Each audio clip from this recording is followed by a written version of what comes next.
தெரியாம ஏதாவது ஒண்ணு எடுத்துன்னு வந்து நீ எப்படி பாரு அப்படின்னு சொல்லிட்டு பாரு ஆக்சுவலா என்னென்ன அங்க என்ன நடந்திருக்கும்னா சண்டை அவருக்கும் எஃப்ஜேக்கும் நடுவில் நடந்திருக்கணும். சண்டை இப்படி கொளுத்திட்டு எஃப்ஜே பாடு சாப்பிட்டுன்னு இருக்காங்க, எல்லாரும் சாப்பிட்டுன்னு இருக்காங்க. இங்க இந்த வீட்டுல இல்ல அதுக்கு முன்னாடி அதுக்கு ஒரு எஸ்டிடி ஒண்ணு இருக்கு. சொல்லுங்க. கமருதீன்கிட்ட போய் ஒரு பேசுவாரு. கமருதீன் சொல்லுவாரு, என்னையே வந்து விபூதி அடிச்சு பாரு, உனக்கும் அழிக்கும், நீயும் ஜாக்கிரதை ஏறு, நம்பவே நம்பாத. என்ன நம்மளுக்கு எது ரொம்ப, அதாவது நம்மளுக்கு எது ரொம்ப தேய்ச்சிட்டே பேசுவாரு அந்த சீன் தானே கமருதீனோட. ஏதோ ஒரு பக்கத்துல இருப்பாருங்க அவரு, எனக்கு சரியா இது எஸ்டி அது மாதிரி.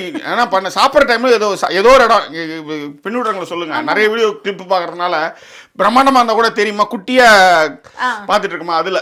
அப்ப எனக்கே விபத்து அடிச்சிச்சு, இன்னும் உனக்கு அடிக்கிறது ரொம்ப லேட் ஆகுது. ஆமாப்பா என்னையும் இப்படிதான் பண்ணுது, அது வேணா நம்மள யூஸ் பண்ணுது. ஆமா நான் என்னையும் யூஸ் பண்ணிச்சு, நீயும் ஜாக்கிரதையாரு, அது பக்கம் போகவே போகாதுன்னு கமருதீன் சொல்லுவாரு.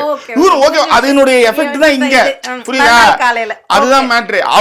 அவரு என்னன்னா சரி நம்மளுக்கு எது ரொம்ப பிடிக்குதுன்னு ஒன்று சொல்கிறோமோ அந்த இடத்த வந்து நீங்கள் வந்து நீதி நியாயம் எல்லாம் சொல்லி ஒன்று மறுக்கிறீங்கன்னா அப்போ உங்களுக்கு வந்து அது கோபம் வரும் தானே.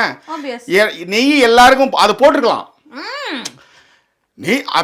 நீ அவ்வளோ யோகியமான்னு அவன் கேட்குறாப்ல யாரு கமருதீன், நீ அவ்வளோ யோகியமான்னு போட்டு செருப்பு எல்லாம் பறக்குது. அந்த வீடியோ நீங்க பாக்கலையா?